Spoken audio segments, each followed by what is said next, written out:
Padyshim që pjesën e Luanit në projekt buxhetin 2026, që sapo ka shkuar në parlament, e zën pensionistët, për të cilët e nisin vitin e ardhshëm me 100 milion euro shtesë përveç indeksimit.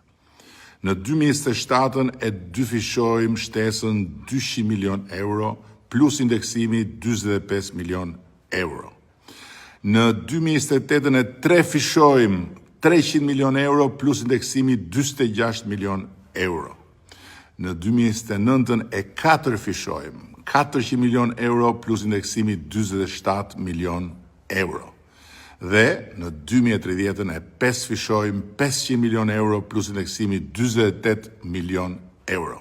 Pra janë rreth 1.7 miliard euro më shumë që pensionistët do të marrin mbrapsht nga investimi i tyre për mandatin ton të katërt qeverisës.